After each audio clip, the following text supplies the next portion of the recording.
What does Caesar look like? For our great-grandparents, the answer is obvious. He's this majestic general observing impassively the surrender of the proud and mustached Vercingetorix. So this majesty can be represented in a very traditional way, through statues, Anne's painting, for example. But it can sometimes be represented in a humorous and satirical way, like in Asterix. Basically, if you like, for an imaginary French Gaulish family, Vercingetorix is the admired big brother, but who's defeated. And Julius Caesar is the father who imposes his law. And so, at the same time, he's ridiculed, but also feared. Because Caesar is above all, a leader. This statue, erected in front of the Roman Forum, represents him as we imagine. But the face is idealized, sculpted to praise the great man. To find the man behind Caesar, the real one, you have to go to France, to the city of Arles, a very ancient Roman colony. Not far from the arenas, in 2007, an archaeologist dives into the waters of the Rhone. He makes a sensational discovery. It happened right here. We were facing the Rhone, the city of Arles in front of us, standing on the right bank, and we found the portrait on the slope, about 7 to 10 meters deep. When we bring it up, I told Pierre, the diver who was still holding it in his arms, but Pierre, it's Caesar. For me, there was no doubt it was Caesar. A meeting that seems like love at first sight. But how can he be so sure? Because I recognized it. It's like it came out in a history book. Look, it really has the characteristic features of Caesar's portraits. The receding hairline, the rather large shape of the temples, but they are hollowed here, the very prominent cheekbone. All of that is what marks Caesar's portraits almost in every era, except that here we have a more vigorous, younger portrait. And basically, it's a new image, I think, of the dictator. Beyond his physical appearance, it is ambition that characterizes Caesar, and this from a young age. Caesar had a high notion of his predestination, so to speak, and precisely at his aunt's funeral, it may be the first testimony we have he is able to say, "Our stock therefore has at once the sanctity of kings, whose power is supreme among mortal men, and the claim to reverence which attaches to the gods, who hold sway over kings themselves." Quite a statement. He was driven by immense ambition because he had a perfect awareness of his genius. And a bit like Napoleon, he knew that with enough energy he would succeed. So he was indestructible indeed, and he wanted to see just how far he could go too far. But Caesar's armor has a flaw. This strange illness called epilepsy. Epilepsy was considered by the ancients as a divine ailment because the person who suffers from it remains still and then gradually comes back to life. He used this illness as if to say that, in a way, he was sometimes in communication with the gods. Imagine if he had a bout of rheumatism, he couldn't have used it in the same way.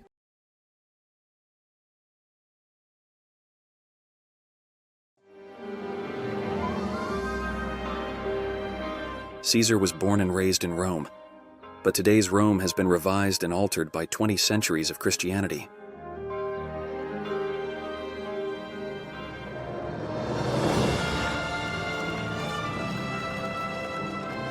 Most of the remains we have from ancient Rome date from the time of the emperors. The Colosseum, for example, built a century after Caesar, under the reign of Emperor Vespasian, or the Palatine Hill, home to the imperial palace. Also the Pantheon that has come down to us intact and celebrates all the gods of the universe within its immense dome. Or the Appian Way, that long road leading from Rome to Brindisi over 600 kilometers. It was somewhat the high-speed train of the Romans. Julius Caesar lived before the empire, in the Rome of the Republic. It's still a modest city, crisscrossed by small streets like this one, an overcrowded city, without the luxury or splendor of imperial Rome. The first striking thing is the dirt. Rome is a very dense, very narrow and smelly city, so it's particularly inhospitable, made of brick and wood, that burns easily, where fires frequently occur, resulting in the death of poor people.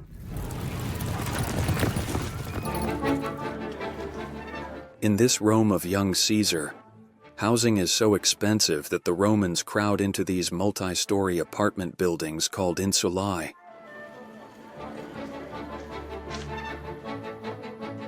So, an insula is a collective building where a lot of people could be housed in a small space.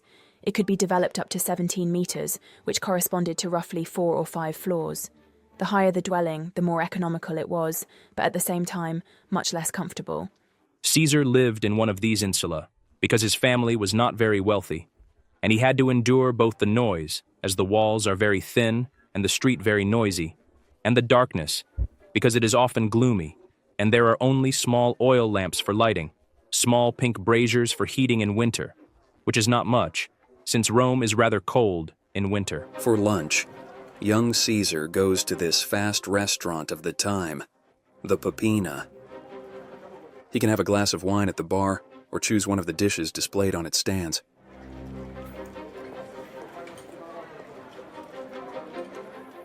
Finally, Caesar can also talk politics in this surprising meeting place, the latrines. These places were particularly pleasant, well decorated, with marble, beautiful paintings, and quite comfortable. People came there to relieve themselves, certainly, but also to meet friends, conclude business deals, and enrich their social life. If it is hardly splendid, this Rome of the young Caesar lends itself to personal adventures. Caesar, with his intuition, senses it very quickly. He was a patrician, period. He belonged to the best Roman society. He was poor, but poverty wasn't a misfortune. It was an inconvenience, and he was determined to do whatever it took to get out of it. Like most Roman politicians, which is not at all the contemporary situation. Of course, no one thinks about making a career among French politicians nowadays. But in Caesar's case, his entire ambition is to make a career, and he will try to achieve it by all means. Precisely.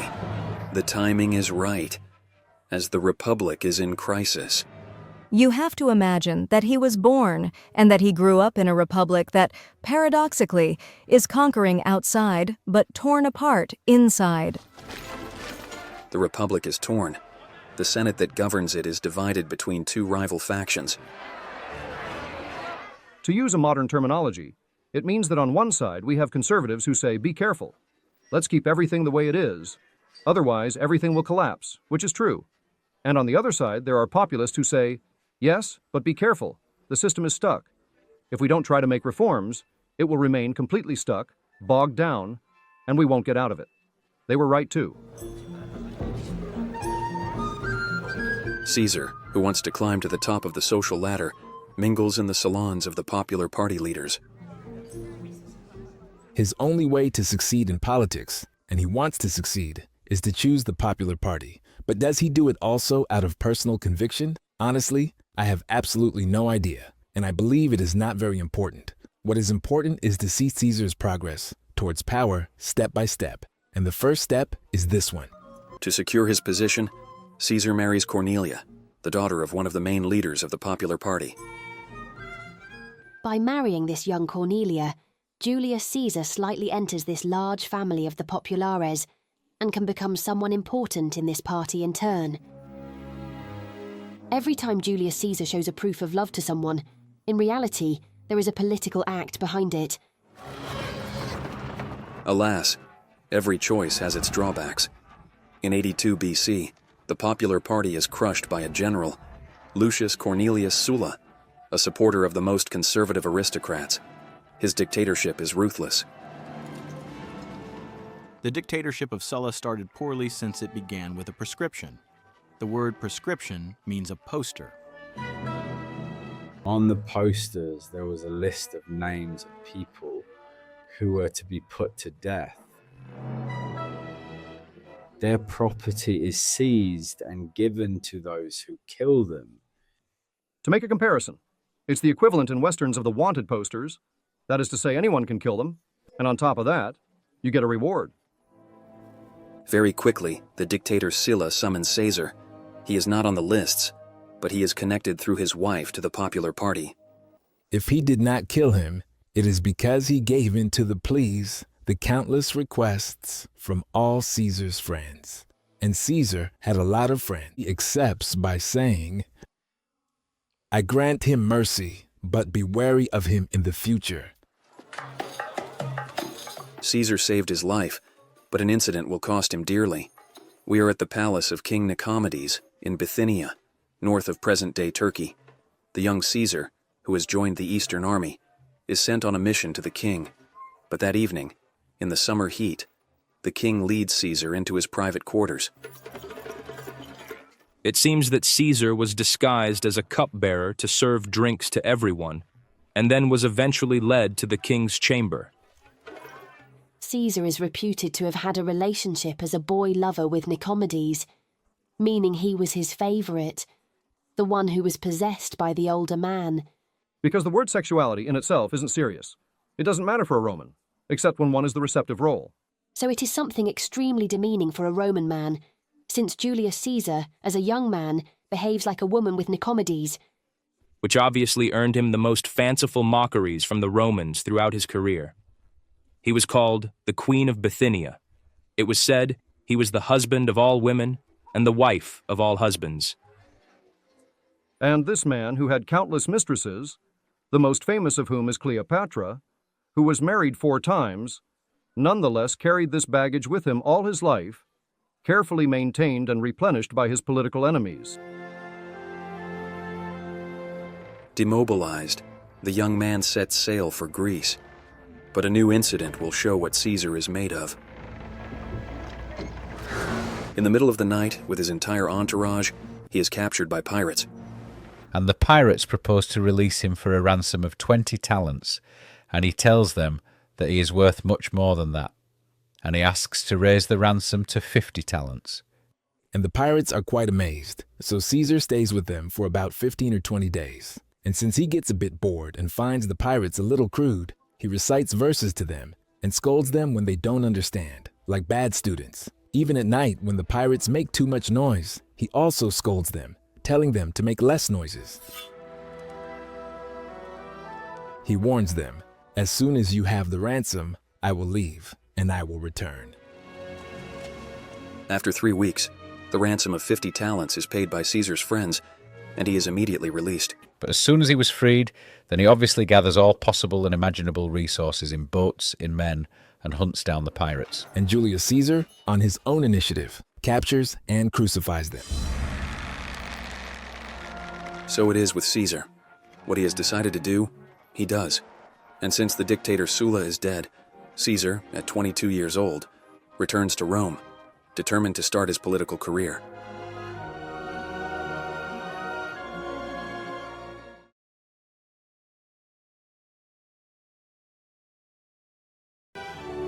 And first, he needs to seduce the gods. During his rise to the pinnacle of power, Caesar becomes the chief high priest of Rome, meaning he is the general overseer of religious ceremonies. A sort of pope for the Romans.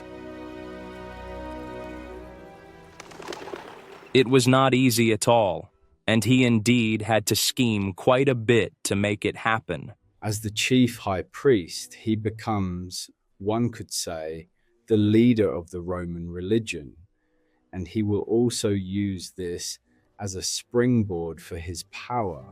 As the chief high priest, Caesar is responsible for the untouchables, the priestesses of the goddess Vesta. For this reason, they are called the Vestals.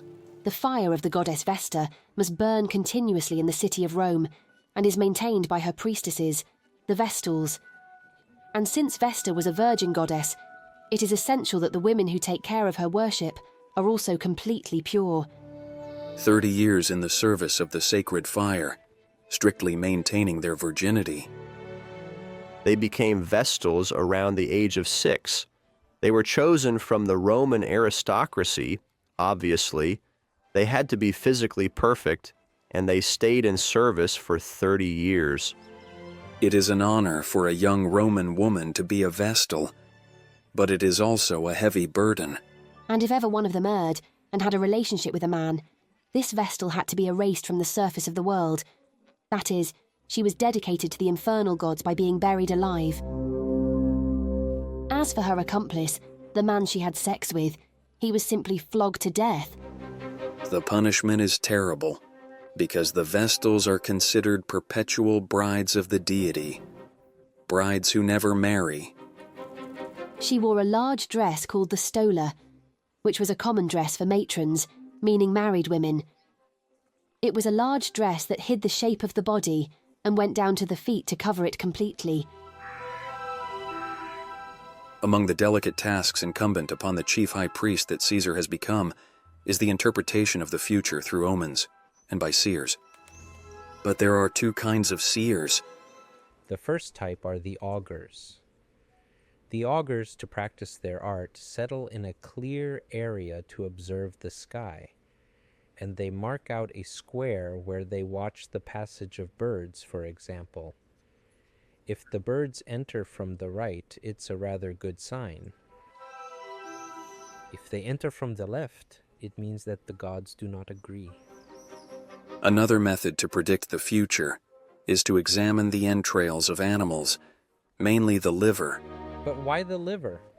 Well, because for the Romans, the liver is a summary of the entire universe, and the haruspex looks for imperfections in it, in specific parts of the liver, which could help him predict the future. People wonder, is Caesar, the chief high priest, a believer? For a Roman, the question is irrelevant. Caesar could not be a believer because faith does not exist in Roman religion. Roman religion is a religion of rites, an administrative religion. So, if one does everything necessary to please the gods, one is assured of the gods' protection.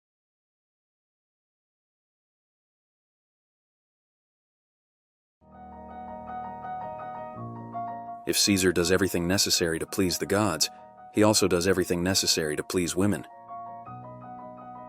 Let us not forget that he claims to descend from the most beautiful of all, the goddess Venus. He's a ladies' man. Caesar liked women a lot. He spent a lot of time with them. He seduced women because he was a born seducer. Remember what the soldiers said during his triumph?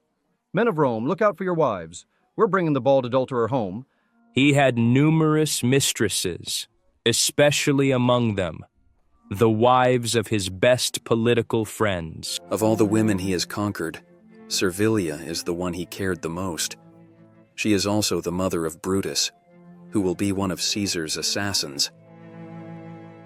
Servilia was particularly cherished by Caesar. He even gave her some extraordinary gifts. He gave her a pearl necklace worth 6 million sesterces. So, you might ask me, how much is 6 million sesterces worth? To be quick, and even if it's not very accurate, let's say 1 sestertius is €1.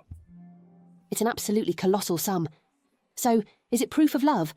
Or is it a way to say, you see, I am so rich that I can give my partner ridiculously expensive jewelry? That's the whole question. Can we imagine Caesar in love? My personal conviction is that, not really. He could have felt certain passions for exceptional women he encountered, or for women with whom he maintained long-term relationships, perhaps Servilia, perhaps Cleopatra. But these are women who bring him so much politically that it is difficult to say if he is in love or if it is just political interest guiding his choices. As for his daughter Julia, born from his first marriage, Caesar does not hesitate to use her as a bargaining chip, according to his alliances and ambitions.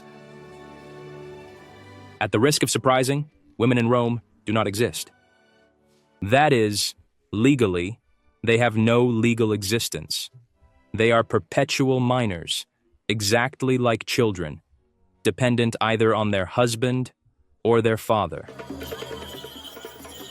In Caesar's Rome, sexual pleasure remains exclusively a man's affair. One could say that Roman society was phallocentric. All sexuality revolves around the phallus.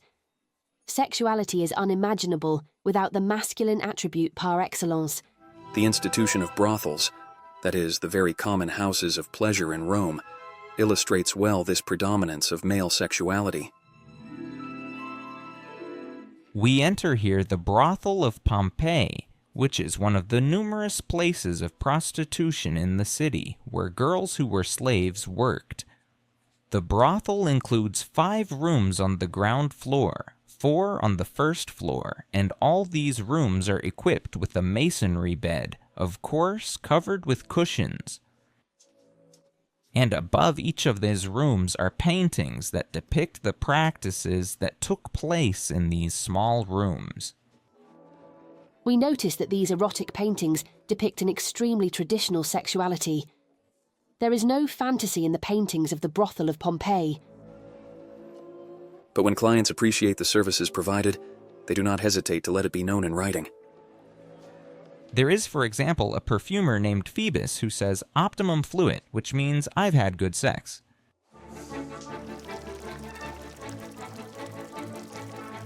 Caesar, to charm the influential Romans, also hosts banquets.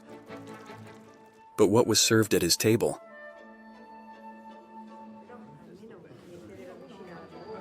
With some Romans passionate about history, we recreated a Roman banquet from the time of Caesar. Imagine, you are in the residence of a senator, invited to one of those evenings where political alliances are made and broken. Theoretically, the person dining reclines on their left elbow and takes the food with their right hand, naturally, to bring it to their mouth, as the food is prepared in the kitchens in small portions. So, here we have a gustatio. It's appetizers with fritters and small faugasses accompanied by tapenade. Then there are dates and plums with almonds and honey.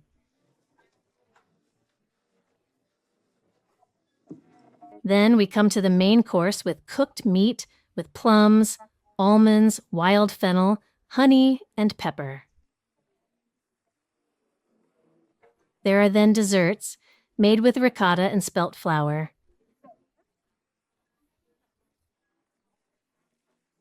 An idea of price. If you go to the market because you are poor, you buy a chicken, you will pay 2 sesterces, 2 euros. It is not very expensive. If you want, for example, a pair of fattened pigeons, you will find them at 1,000 sesterces. And if you want a very nice fish, a very nice turbot, or a very nice red mullet, having traveled up the river, and therefore whose fatigue will have tenderized the flesh, something the most expert gourmet will immediately notice, you will pay several thousand sesterces for the fish. It was all accompanied and sweetened by this wine called mulsum. It is a wine that was cooked with honey and various spices, which could include cloves and cinnamon, and it accompanied all the dishes served during the banquet. When Caesar's banquets become super banquets, they turn into orgies. This is still a tradition, but rarer, because it is more costly. An orgy is, in a way, a banquet that gets out of hand. So when it happens, the second part of the meal, which is called the commissatio, this drinking session, can get out of hand. It can get out of hand with guests who become completely drunk. It's a time when women often join men at banquets, and so it ends in an intimate gathering. That's how far it can go. Caesar does not stop at the banquet. Having become an aedile, he is at the same time the chief in charge of public festivities, and since the Roman people are fond of gladiator fights, he offers them until they are completely satisfied. Today, just a stone's throw from the Colosseum, passionate enthusiasts have decided to learn everything about gladiators, not just by reading books, but through experimental archaeology. Helmet, sword, shield, they build everything themselves with a manic attention to accuracy. For our reconstructions, we studied all the documents from the period. We examined the iconography, everything at our disposal. There are several families of gladiators. This one is a retiarius. He is armed with a net to ensnare his opponent and a deadly trident. The arm guard he wears protects him from blows coming from his left. The murmillo, often opposed to the retiarius, is armed with a sword and protected by a large shield. A sleeve also serves as protection for him.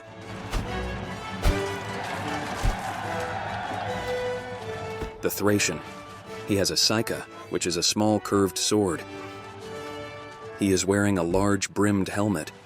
and his legs are protected by two greaves that go up to his thighs.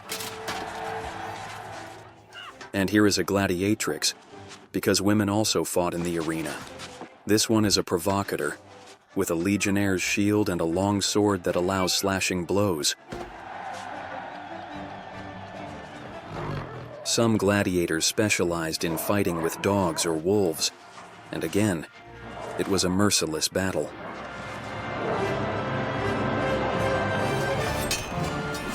And the fight begins by the light of the torches. First, it's a group fight, bringing together all the specialties. Retiarius, Thracian, Myrmio, Hoplomachus, Provocators, they're all here.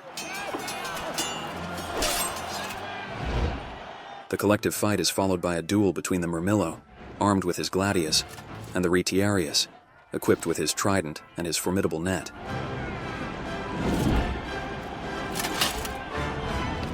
Contrary to popular belief, gladiatorial combats rarely ended in death. Because of the high cost of training gladiators, it was better not to kill them. With a gesture, the organizer of the show dismissed them. And they would go on to fight in another show. Sometimes these muscular men caught certain aristocratic ladies' eye, who did not hesitate to ask them for more personalized services. We know, thanks to certain poets like the satirist Juvenal, that women paid gladiators to help dress or undress them before a show in order to touch them. For example, gladiators' sweat was collected to make love potions. Some of these women, who were quite wealthy, could rent and afford for a night the services of one of these valiant fighters. For that, they paid their impresario or their owner.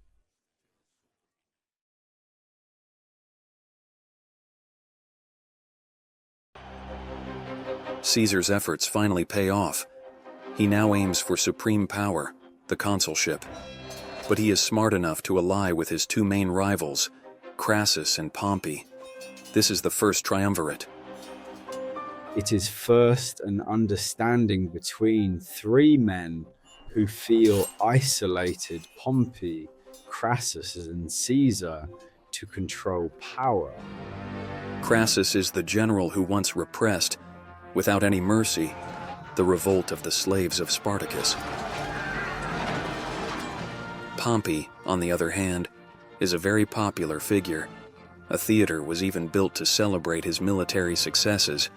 Nothing remains of it, but it looks exactly like this one. It's something unheard of in Rome. The control of the state by three men in a private capacity. That is to say, it's a mafia-like enterprise in the original sense of the term. Even better, to forge family ties between himself and Pompey, Caesar gives his own daughter, Julia, to him in marriage. They are two very different personalities. Julia is a beautiful young woman of 23 years, virtuous, very gentle, adored by the people. And Pompey, he is a man of 47 years who has lived a lot, who loves women. And despite all these differences, they will genuinely fall in love with each other. The following year, the son-in-law Pompey can raise his glass in honor of his father-in-law, Julius Caesar. For Caesar has achieved his goal. He has obtained the highest office. He has become consul. And for 1 year, he keeps his promises. He unquestionably followed a popular policy, the one for which he was elected. That is to say, fundamentally, he passed an agrarian law that gave land to peasants who did not own any. But after 1 year, Caesar's consulship ends, and since the senators distrust his ambition, they offer him the government of a northern province, Gaul, inhabited by its strange inhabitants, the Gauls. But this gift from the Senate to Caesar is a poisoned gift.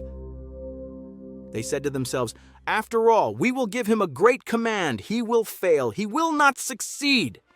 So they gave him a vast territory that covered the south of Gaul, the north of Italy, and the north of the former Yugoslavia, with 4 legions. By entrusting part of Gaul to Caesar, the Senate makes a gross mistake.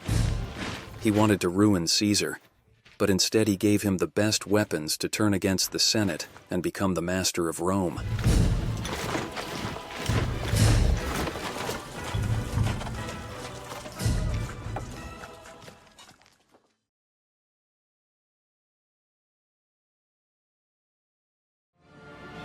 The essential part of what we know about the Gallic Wars was written here, in the fortified camp of Bibracte, on Mount Beuvray, in the heart of the Morvan and Burgundy.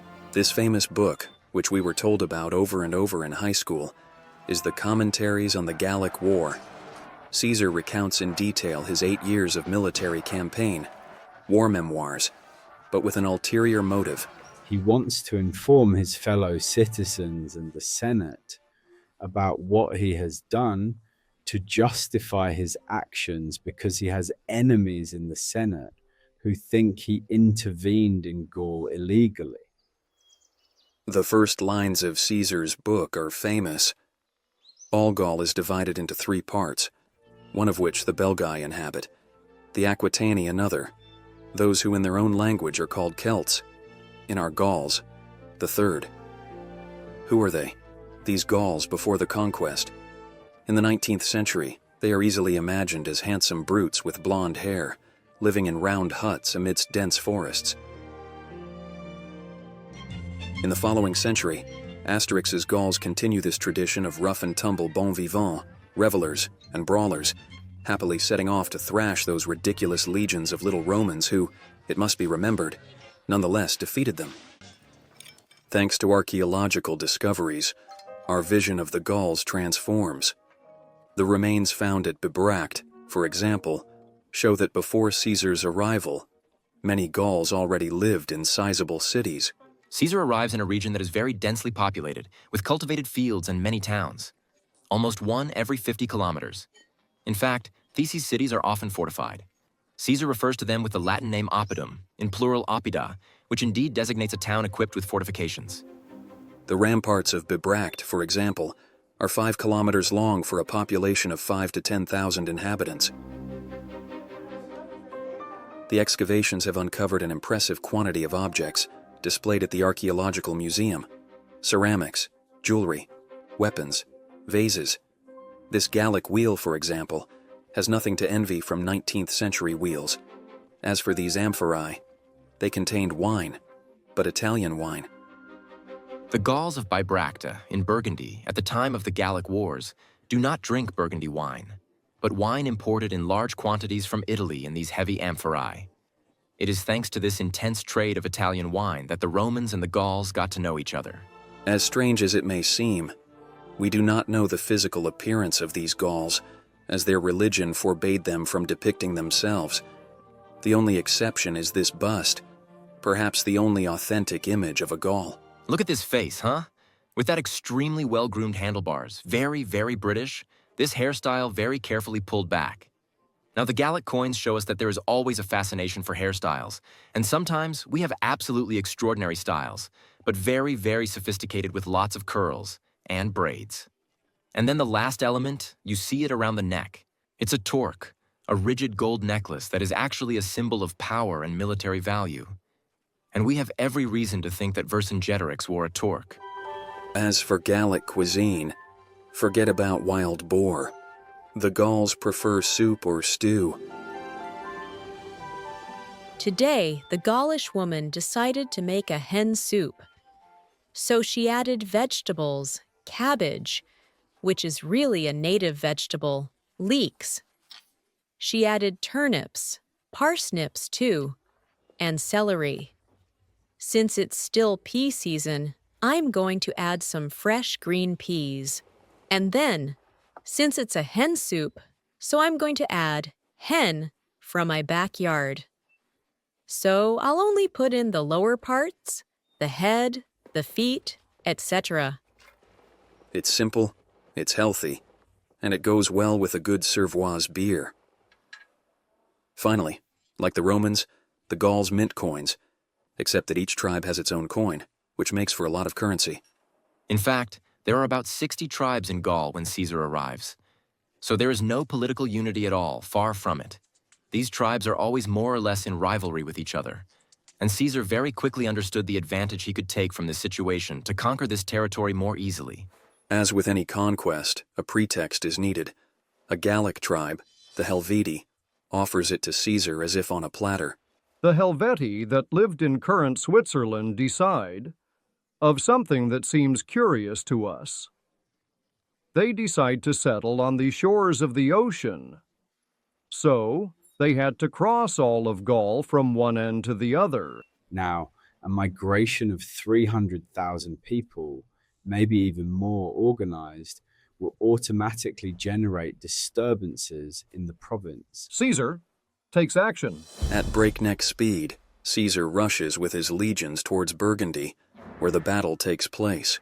The clash occurred here, in this large plain facing Bibracte. You have to imagine 368,000 Helvetii and allies there, in this area, and on their heels, Caesar's armies, 6 legions, which is perhaps 25,000, 30,000 men, who will withstand the shock of the first attack of the Gauls. Maybe 80, 90,000 fighters arriving in a single wave. Caesar even tells us that he dismounts to stand among his troops and galvanize them. Once the first shock is absorbed, that's it, it's good.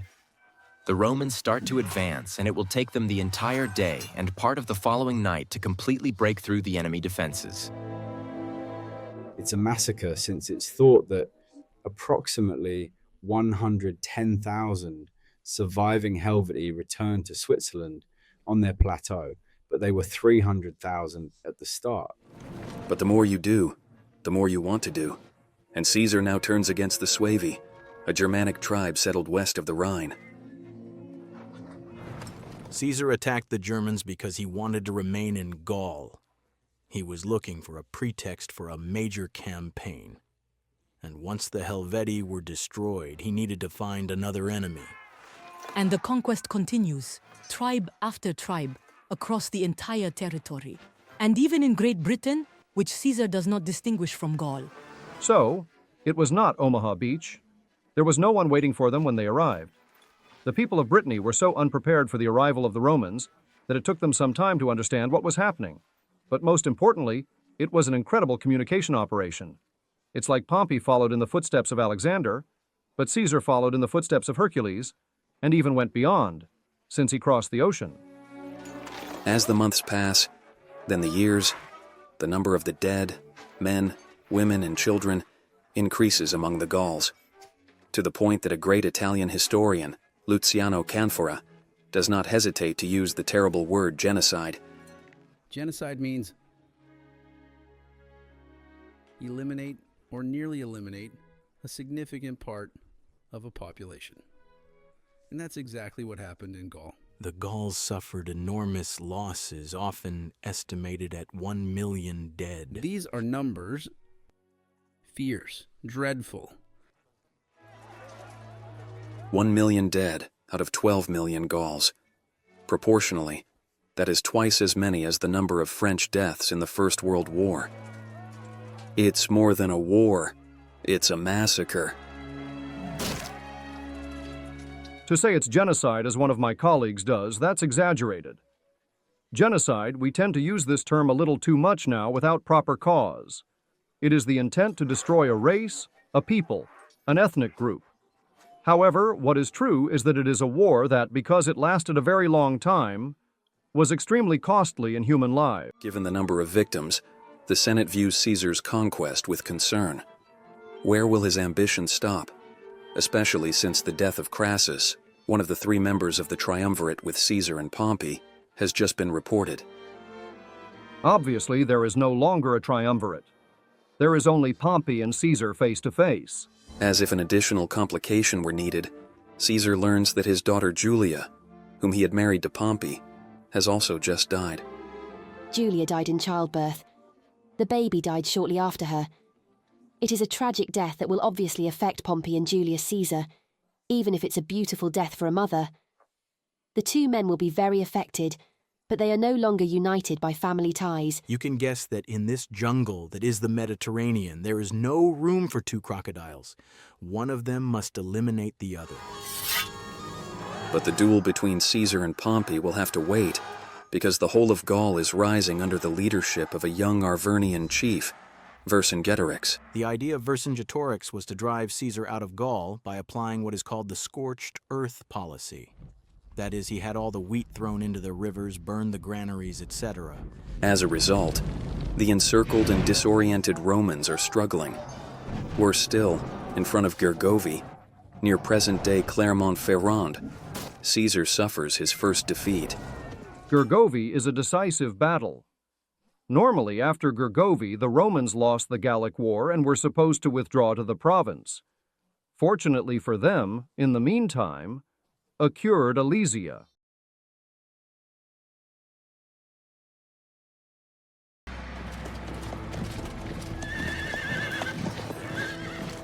That's when the final act takes place. It will occur in front of the fortified city of Alesia. For Vercingetorix has a plan. It involves luring the entire Roman army to this stronghold, which he deems impregnable. The Gallic horsemen, pursued by Caesar's legions, take refuge there and force the Romans to lay siege. And Vercingetorix has a strategy that is very original. It is the hammer and the anvil tactic. The anvil is the impregnable citadel of Alesia. The hammer is a huge Gallic army called in as reinforcements by Vercingetorix, rushing towards Alesia. Between the two, Caesar and his Romans. Normally, Caesar should have been crushed, just as the French army in Dien Bien Phu. But no, he won. Caesar won because he understood the maneuver, and he set up a siege in front of Alesia like history has never seen. He immediately set up a double defense system, over 14 kilometers in circumference toward the besieged, and also on the outside. All these lines cover 30 kilometers, and the clearing done by the legionnaires who became sort of masons and earth movers is equivalent to the work of 2,000 trucks of 30 tons. Caesar does not underestimate the Gauls. He knows he will face formidable warriors, very well armed.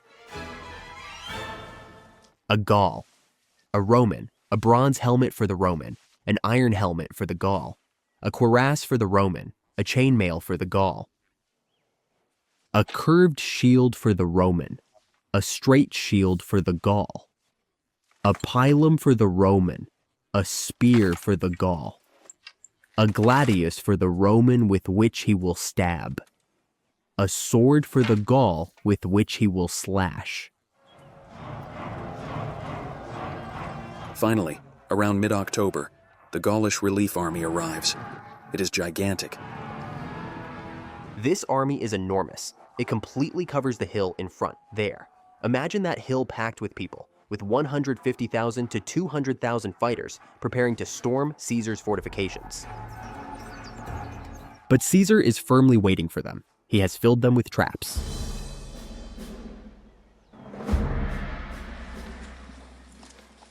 So be careful, because all around you have trou de loup. What is it? It is a hole 1 meter deep with a stake at the bottom, whose tip was hardened by fire. And it was truly a formidable trap for the cavalry. The horses get caught in them, break their legs, the riders tumble, chaos. It creates a real bottleneck. It is very, very dangerous for the cavalry. So, the Gallic horsemen who managed to get past the trou de loup suddenly find themselves faced with these two ditches. Impossible for the cavalry to cross these two ditches. The cavalry is blocked here. They are under fire from the Roman legionaries. Only the infantry can cross these ditches and make contact. The fighters who manage to cross these two ditches find themselves in this minefield. Why do I use the word minefield? Because look, you have the field covered with metal spikes set in the ground that will, of course, lodge in the fighter's feet. Then, if the fighter manages to pass, they will reach the rows of cipi. What are these cipi? They are branches that are pointed. The tip is hardened with fire, and moreover, they are connected to each other in the ground, which means they cannot be moved apart to pass. Out of 100 fighters who went on the attack on these fortifications, perhaps 40 will manage to reach the fortification and make contact with the Roman legionaries. Despite their courage and numbers, the Gauls tragically encounter Caesar's fortifications and Roman discipline. The relief army retreats, and soon, famine compels Vercingetorix to surrender to Caesar. He will go on horseback with his weapons, get off the horse, throw his weapons at Caesar's feet, and from that moment on, he is officially recognized as defeated and a prisoner of the Romans. Alesia is therefore a defeat, but one that counted in what will one day become the history of France.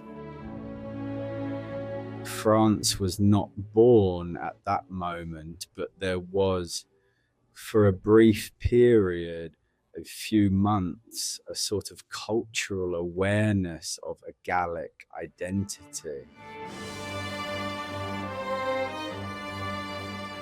But for half a century, another Battle of Alesia has raged among archaeologists. It concerns the exact location where the confrontation took place. Today, an ultra-modern park and museum is built near the village of Alesia in Burgundy, considered the official site of the battle.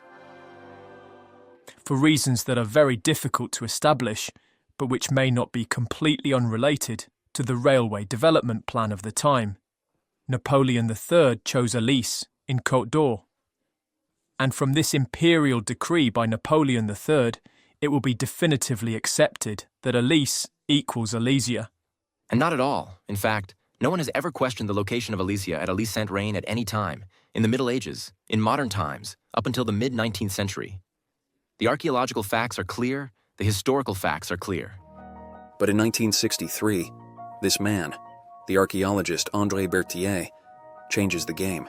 He compares Caesar's text to dozens of sites on a military map, and one day, he discovers a site that matches exactly in every detail the description Julius Caesar had given. He called his wife, he called his children, "Eureka! I found it! I think I found Alesia." And his wife said to him, "But then, where is it?" Well, it is 140 kilometers from the official Burgundian site, and it is in the middle of the mountains, in a remote hole, far from everything.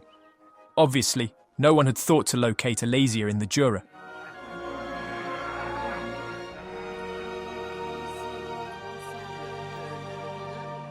Today, it is a disciple of André Berthier, the historian Danielle Porte, who leads the crusade. According to her, everything proves that Alesia is indeed in the Jura. It is not according to me, it is according to him, that is, Julius Caesar himself, in the Gallic Wars. In this book, you have the description of the site in all details. It says that there was an oppidum up there. Ad modum edito loco, so relatively high, it is said, but in fact it is very high. It is very high and overlooks two rivers that gently touch the bottom with precision. Abruptus ripes, so with steep banks. He tells us that around the hill there are other peaks of the same altitude. There they are, the peaks, look at them. They are not in Burgundy. He tells us that in front of the oppidum, anti-id oppidum, there was a plain, planetes, he says, of 3,000 paces.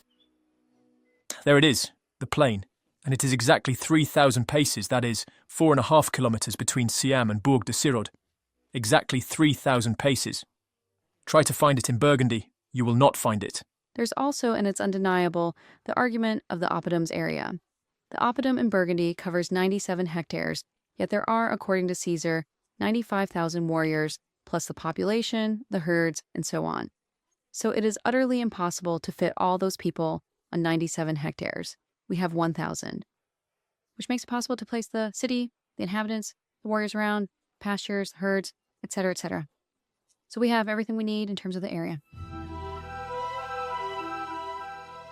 On the opposing side, in Burgundy, the archaeologists respond by highlighting archaeological discoveries from the time of Napoleon III up to the use in 2011 of laser remote sensing techniques. Archaeology says that in Alesia there is indisputable evidence of a siege by the Roman army around an oppidum called Alesia. What does that tell you? Well, that's the angle of one of the camps constructed by Caesar's army around Alesia. And in this angle, there is a gate with all the construction characteristics typical of the Roman army's building style. And then archaeology has revealed other things in Alesia, for example coins, like here a siege coin of Vercingetorix. This siege coin clearly shows that Vercingetorix was present here during a siege, but in 52 BC, the only year when Vercingetorix minted coins. And then we also found many weapons, particularly Roman weapons, or here this tent fragment, which is extremely rare, and clearly shows that the Roman army camped around this oppidum called Alesia. The supporters of the Jura thesis respond with this remnant of a wall, which is said to be that of the fortified city. We can't solve it. The most astonishing part of this matter is the passion that colors a debate lasting for half a century. For 150 years, the site of Alesia, precisely dated to October 52 BC, has served as a reference point for the archaeological dating of many other excavation sites. If you question its location, it means that the material discovered in Burgundy can no longer be used as a standard for dating other material. Therefore, it is all European archaeological discoveries made for over a century that need to be questioned. I don't know. It's possible. I'm not an archaeologist. But simply, I ask the following question. If we ever find as many things in the Jura as we found in Alesia-Saint-Reine, what would that mean? It would mean that there were two battles, a few hundred kilometers apart from each other. So, while all the sources say there was one battle, we identified two sites for one battle. Something's wrong there.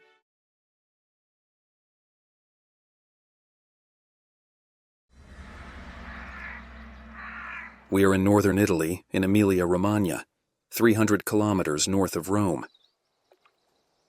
Under this bridge flows a rather modest stream, but one that has marked history, the Rubicon. The Rubicon is this very small river. Crossing it is not an extraordinary military feat. However, it is an extremely important boundary. On the other side, you are in Cisalpine-Gaul. On this side, you are in Italy, and it is strictly forbidden for any general to cross it with his army. Precisely. The Senate, outraged by the massacres in Gaul, orders Caesar to return to Rome without his army to be judged there. If he returned empty-handed, as you say, Caesar would be put on trial. He would be condemned, and he could not accept it because he would have been obliged to commit suicide as every aristocrat must do. January 10th, year 49, Caesar brings a few trusted men from Raven and sends them to the other side of the Rubicon.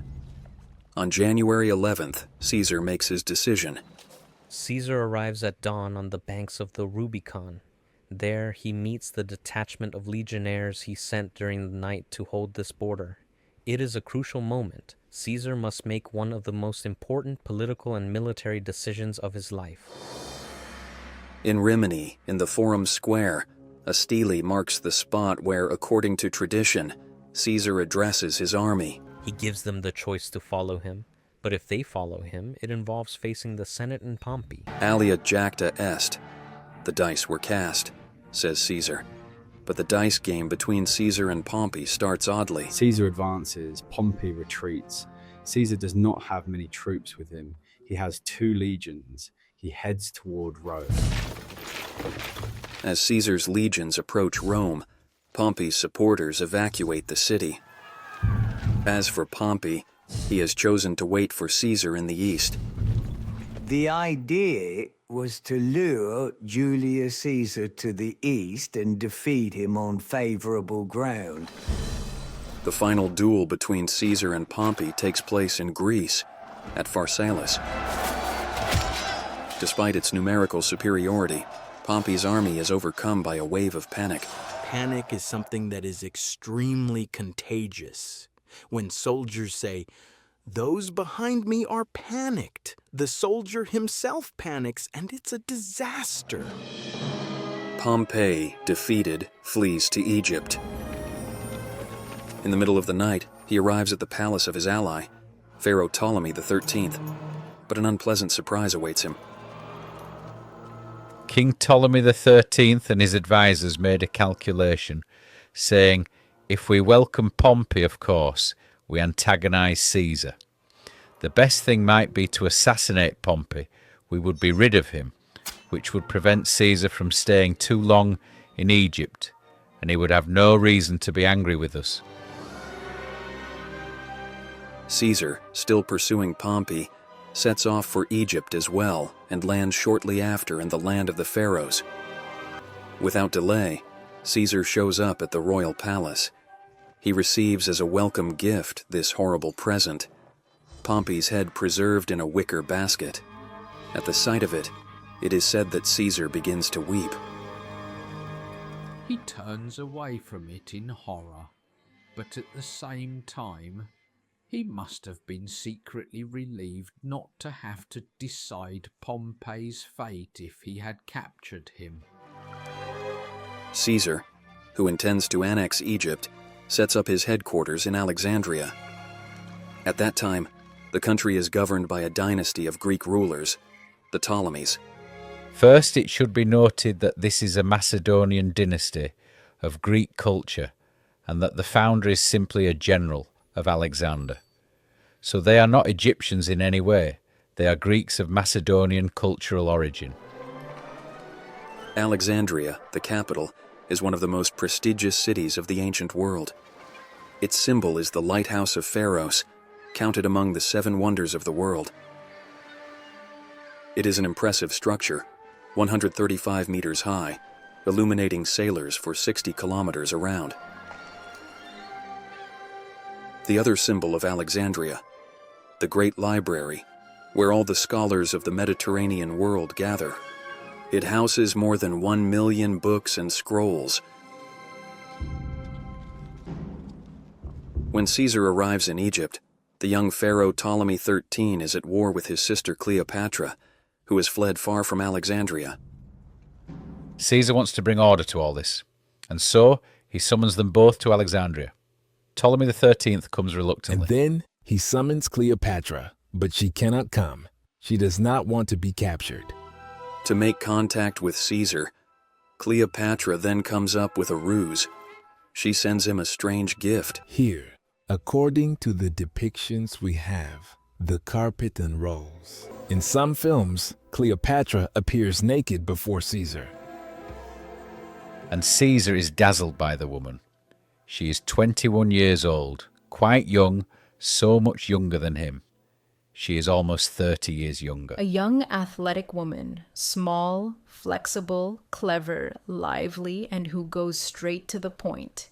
He has never seen anything like it. He has never seen anything like it. Mission accomplished. That night, Caesar, completely charmed, keeps Cleopatra in his bed. One can imagine the amazement of the enemy brother the next morning when he discovers the situation. The pharaoh is so angry that it said he had a nervous breakdown, rushed out of the palace screaming about betrayal and rousing a whole hostile crowd that Caesar had to calm down. What brings us to the big question. What did Cleopatra look like? And to what did she owe her unique charm? She is a woman with a prominent nose, which in our time she would certainly have had operated on. It's a genetic trait among the Ptolemies to have this very big nose, a bit like an eagle's beak and very prominent. So it's certainly not by her nose that she seduced Caesar. We have very reliable testimony about her charm. Plutarch said she had a stimulus, which excited men, which was not precisely beauty, a sort of je ne sais quoi. A woman of great intelligence, who spoke several languages, who was very clever, who had a sense of humour, a quick wit. And thanks to all her assets, she could charm almost anyone. She should rather be depicted with a low Greek bun at the back, draped in a pleated dress like that, very small, finely pleated, tight to her breasts, her hips, and wonderfully, knowing how to use her physical presence. She knew her body very well, like all Oriental women. But during this crucial period, the meeting between Caesar and Cleopatra is also that of 2 political beasts. Cleopatra's intention, in meeting Julius Caesar and forming a closer bond with him, was most likely to maintain her Egyptian kingdom's autonomy as long as possible, as she saw that the Romans were gradually taking over the entire Mediterranean shores, and she was not ready to become a vassal kingdom of Rome. But the budding passion between Caesar and Cleopatra is disrupted by an uprising instigated by Ptolemy's supporters. Caesar, with his meager troops, defends like a lion. To prevent his fleet from being seized, Caesar sets it on fire. This fire, it has been said, spread to the great library of Alexandria, destroying many precious manuscripts. Finally, Caesar manages to push back the insurgents and places Cleopatra on the throne. But his reasons are not only political. As for the love story, I think it's hard to imagine that it was just a fleeting affair.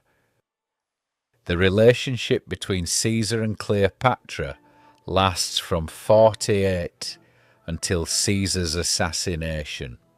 So, yes, a fling that lasts 4 years is a bit more than just a fling, really. The 2 months that follow are surprising. With his beautiful Cleopatra, Caesar embarks on a grand journey on the Nile, from Alexandria to Aswan. Tourism, this does not resemble Caesar. But he has been king for years. Why wouldn't he take 2 months of vacation?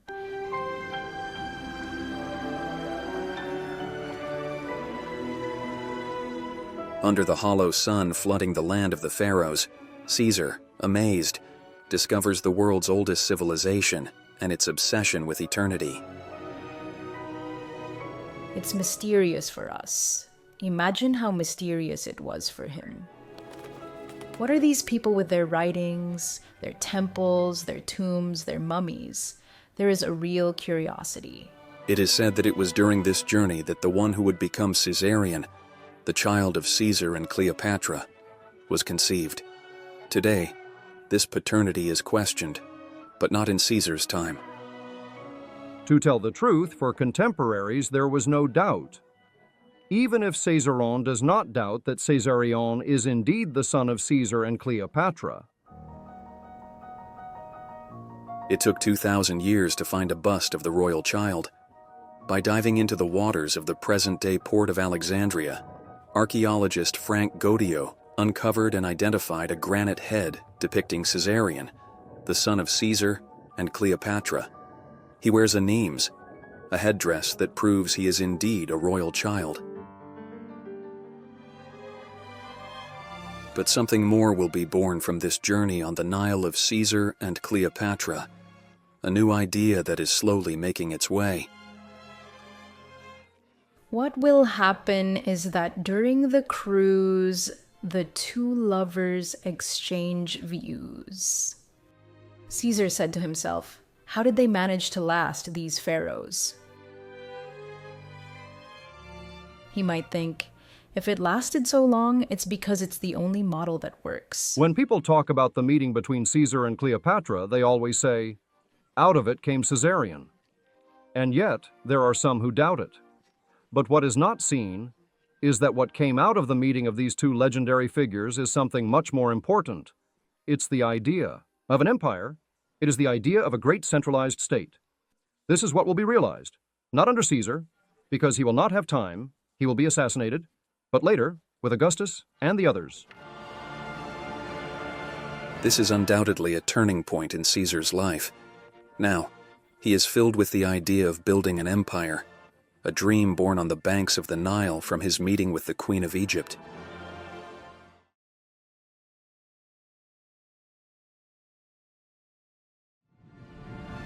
In a few hours, Pompeii disappears under the volcanic flows. Many residents end up buried in ashes and pumice stone rains.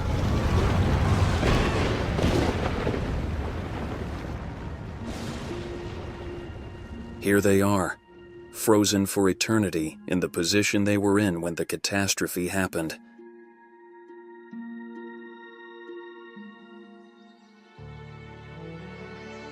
In the time of Caesar, 123 years before the eruption of Vesuvius, Pompeii already existed. The city was even at the peak of its prosperity.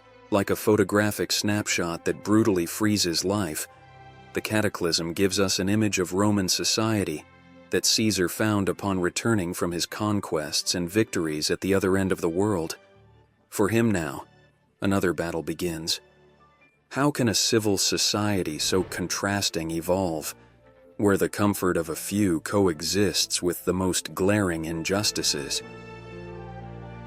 At the top of society, there are the patricians who live in these beautiful houses. This one belongs to Quintus Pompeius, a large landowner. Quintus is a notable of the city. He owns a house with about 50 rooms, an absolutely gigantic house, initially centered around this room called the atrium, characterized by a hole in the roof that collected water, which fell into this basin. And this is the heart of the primitive house. Although it is immense, the entire house of Quintus is covered with frescoes in bright and bold colors, like this one, which recalls some episodes of the Trojan War. Quintus's morning has barely started when already a crowd of citizens gathers on the bench and the sidewalk in front of his door, coming to greet him. Quintus is a patron, and he has his clients at his door, meaning citizens like him, but who are much more modest. He gives them a little money, and they become part of his entourage. When he runs for elections, for example, they will obviously be his first voter base. Quintus, like all wealthy patricians, has many slaves confined to their designated quarters. The aristocrats of that time are completely accustomed to being surrounded by servants, slave servants, and they end up not seeing them. They are like pets around them, and so there is ultimately not much modesty in front of them. They are part of the furniture, in a way. Certainly, the house of Quintus is impressive, but that of one of his friends possesses an extra magic. It already exists during Caesar's lifetime. It is called the Villa of Mysteries because of its paintings that depict in voluptuous images what might be an initiation ritual.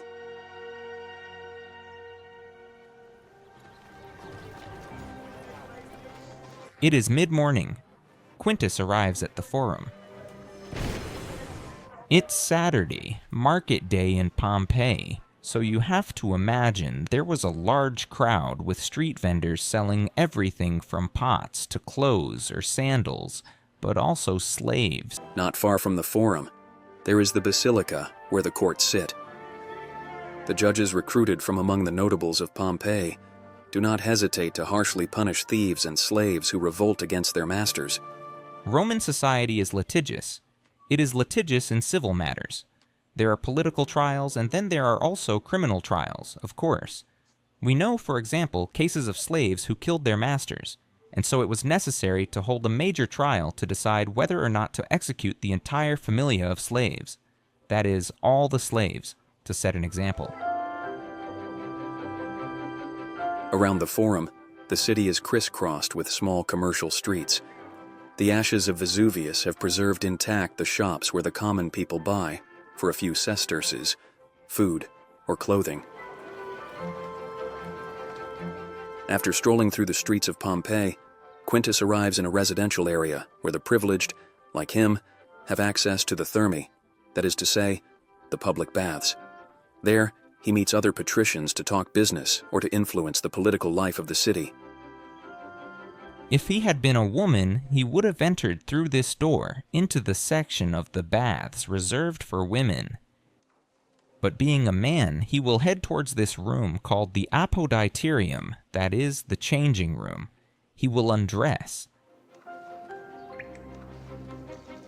Then he enters in the hot room called the caldarium, where he will find both a hot bathtub and a basin. And then he can also go to the cold room known as the frigidarium, which is a large pool surrounded by paintings depicting a garden. It is about 5 o'clock. In the shadow of Vesuvius, Pompeii is bathed in a soft orange light. But make no mistake, Pompeii is not a paradise for everyone. In the entire Roman world, during the time of Caesar, society remains very unequal. After seeing all these beautiful houses, one might think that people lived in extraordinary opulence, but it was only a segment, the upper segment of the population. In ancient society, almost everything relied on the work of slaves and the poor. Those people had no rights, were often mistreated, especially when they worked in agricultural areas, and they are the true driving force of the ancient economy and society in a way. During his short reign, Caesar will try to correct the excesses of this unjust society. But in the shadows, a plot is being hatched against his life.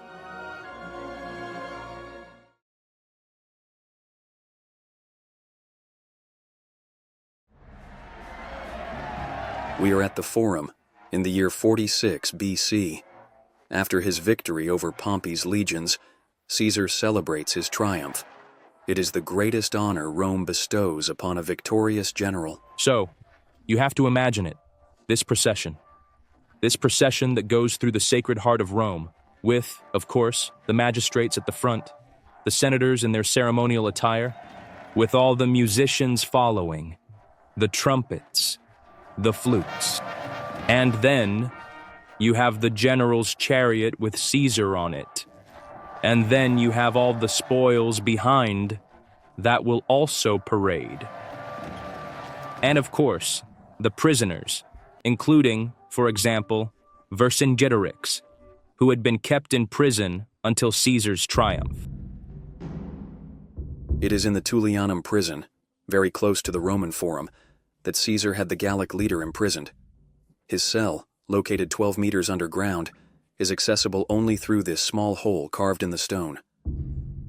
So it's a dungeon that is indeed extremely damp.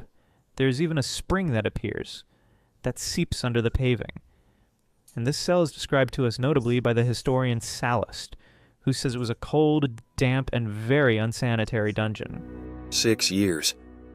Vercingetorix will remain imprisoned for 6 long years waiting for his death. It finally arrives as a release on the day of Caesar's triumph. He is taken from his cell, led through the triumphal parade under the boos of the crowd. He is then brought back to his cell where he is strangled, and his body is subsequently displayed in the nearby Gemonian stairs. It's not all. In the wake of his triumph, Caesar brings Cleopatra to Rome. We've always wondered why. I think he cares about her. So he wants to have her close to him. So, it's the continuation of their relationship first. But Cleopatra is shunned by the Roman high society. Let us not forget, indeed, that Caesar is married. Caesar had been very cautious regarding Cleopatra. He had followed the customs. He did not lodge her within the sacred boundaries of Rome. She was lodged outside the walls, at the Thrace of Eber in gardens, a luxurious palace he owned, but she was never lodged within the sacrosanct enclosure. Cicero himself, the greatest orator in Rome, does not beat around the bush. He actually says at one point, "I hate her." And he explains that he really can't stand the arrogance and vulgarity of her entourage. Caesar does not pay attention to these rumors. Named dictator for 6 months, then for 10 years, then for life. What more could he want? Caesar could settle for being dictator for life. He has all the powers. The Senate is his puppet. He is a god. But no, he wants to be king, simply because it is forbidden. Because it's taboo. It's the title he needs, precisely because it's once again a way to cross a boundary, to transgress something that the Romans do not want, at any cost. If he still cannot be king, Caesar, like a king, transforms the face of his capital. He builds a new forum, which is called the Forum of Caesar. The jewel for Caesar in this forum is the temple of Venus Genitrix, thus Venus the mother of the Iuli family. It is obviously a very important temple that signifies the protection and special connection that Caesar has with Venus. Finally, he offers a new seat to the Senate. It is the Curia of Caesar, where the Senate will now meet. With Filippo Coarelli, one of the best current Italian specialists on ancient Rome, let's imagine how a Senate session is conducted, presided over by Gaius Julius Caesar himself, a few weeks before his death. One must imagine that Caesar, as the leading senator, was the president of the session. The senators occupied the seats on the long sides, right and left. The president presented the agenda and opened the discussion on this or that point, and then the senators, one after the other, spoke for or against, and at the end, they voted. Well, up to that point, everything is normal. But when the session ends, the senators are invited to exit through the back doors, which coincidentally open onto Caesar's brand new forum. And the fact that the Curia is oriented like the Forum of Caesar, it is in communication with the Forum of Caesar, proves a sort of influence that Caesar wanted to exert over the senators. And furthermore, he brings Gauls into the Senate. That was unacceptable. The senators yelled. Cicero said, "But soon we won't even be able to sit because there are so many people, including those famous Gauls." Mischievous and provocative, Caesar is playing a dangerous game with the senators who suspect him of wanting to be named king. This playing with fire continues during a religious festival. On February 15th, it is a traditional religious ceremony to make women fertile. The priest in charge of celebrating it, who is Mark Antony, a lieutenant friend loyal to Caesar, who is his best representative, offers him a cloth, a ribbon, which is considered equivalent to the crown of the kings of France. The people start to scream, to shout, almost saying, "Down with Caesar!" And there is a moment of silence. Caesar pushes the crown away. What is it? It's probably a testing ground. They're trying to test the crowd's reactions. Caesar sets the crown aside. He understood it was not yet the time. But the conspirators understood very well that they needed to act quickly. The incident of the crown indeed sounds like a signal for the defenders of the Republic. Among them is the young Brutus. These are people who have no political agenda except one: to restore the aristocratic republic, but a republic where they would keep their privileges. Yet Caesar liked Brutus. Let's not forget that he is the son of Servilia, one of his most favored mistresses. As a result, he always took him a bit under his wing, even when he disagreed with him. The infernal machine is set to explode on the 15th of March in the year 44 BC. The sky itself is ominous. The omens predict nothing good. Yet, the day before, Caesar had a peaceful evening. On the evening of March 14th, Caesar goes to dine at a friend's place who, incidentally, is a conspirator. The conversation becomes a bit morbid. They're discussing what's the best kind of death. And Caesar says, "Quick and certain." The evening ends. Caesar, as you know, is epileptic. He doesn't have very good health either. He might not have digested well.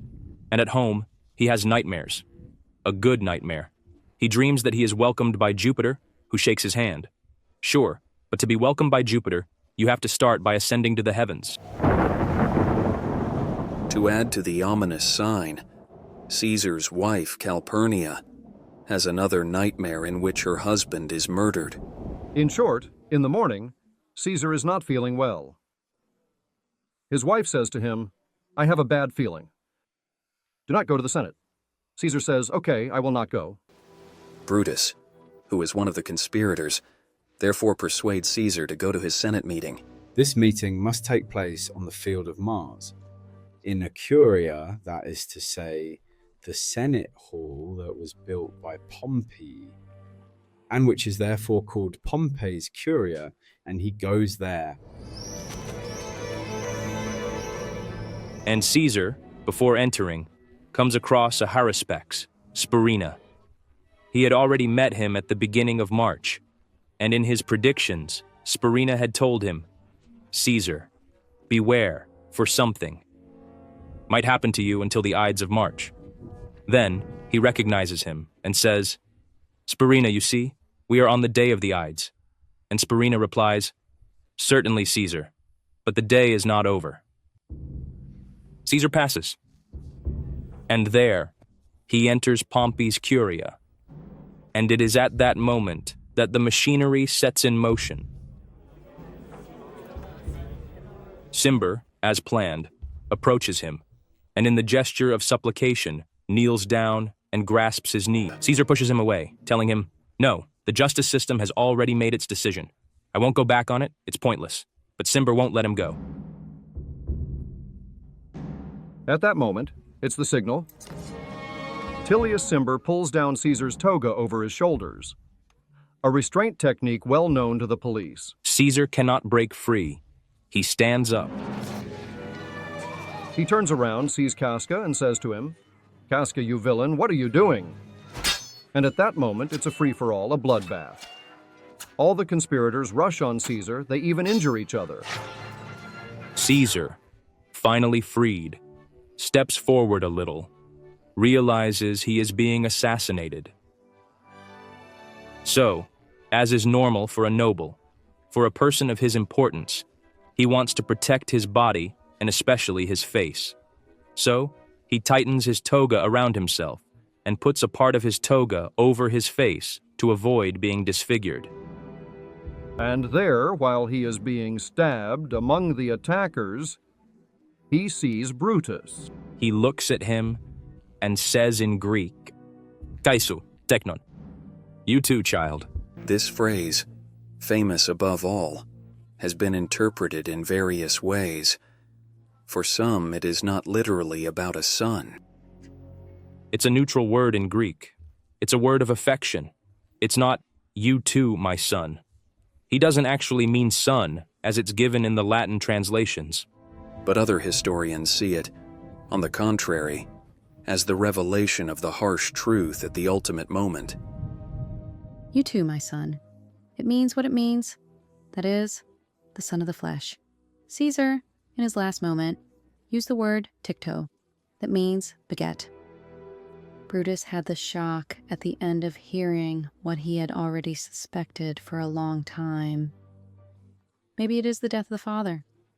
After all, in other words, he killed someone who was going to be king, but he also killed his own father, knowing it. And I think that's perhaps what brings the most greatness to Brutus. It's that he followed the line set by his convictions against the line set by his heart. By a strange twist of fate, Caesar's body falls at the foot of a statue of Pompey, whom Caesar had defeated a few years earlier. This impressive statue adorned Pompey's Curia, which was located here, a few hundred meters from the Forum.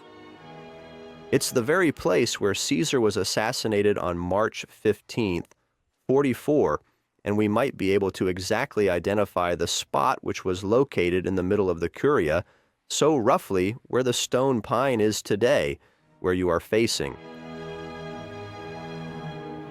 Immediately after the murder, it's chaos. All the conspirators, once they have assassinated him, are terrified. All of them. They flee, they hide. And the Caesarians are also terrified. They flee, they hide. So there's a moment of extreme silence, of extreme calm. This silence is the prelude to a complete turnaround.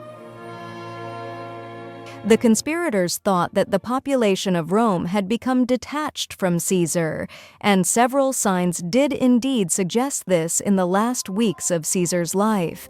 They tried to harangue the crowd to convince them of the justification of their actions, but they failed to sway the people in their favor. It's here, on the Forum, that everything is decided. This remaining column marks the place where Caesar's body is cremated. Today, more than 2,000 years later, the Romans throw coins in there, Others lay roses. Just before burning the body, Mark Antony, Caesar's lieutenant, speaks. The heart full of lyricism, sword in hand, he takes the blood-stained toga of Caesar, which he raises and shows to the people. The people begin to shout. The fervor follows. Immediately. 2 soldiers who are there with torches, without further delay, set fire to Caesar's corpse. They go to fetch chairs from the curia of the forum to feed the fire. The matrons throw their jewelry into the pyre. The soldiers throw their weapons. It's a kind of collective hysteria that has taken over the forum. Some take flaming torches from his pyre and want to head to the houses of the tyrannicides, to the houses of Cassius and Brutus, to set them on fire. They are on the verge of a riot in Rome. Everything happens as if during his funeral, Caesar becomes more than Caesar. He becomes a god. The posthumous deification occurred precisely during the funeral. 1 year after the death of Caesar, his adopted son Octavian organizes games to celebrate his father's apotheosis, and during these games, a comet begins to shine, and it shines for 7 days. And here, in the eyes of the people, there is no doubt, this comet shining above the games held in favor of Caesar's apotheosis is Caesar's soul, which is in the heavens, and effectively becomes this intermediary between them and the deities. After another civil war, Octavian, Caesar's heir, becomes Emperor Augustus, the first emperor of the Roman Empire. As for Caesar's assassins, all will be killed, victims of one of history's great turnabouts. The conspirators wanted the Republic, and they established the empire.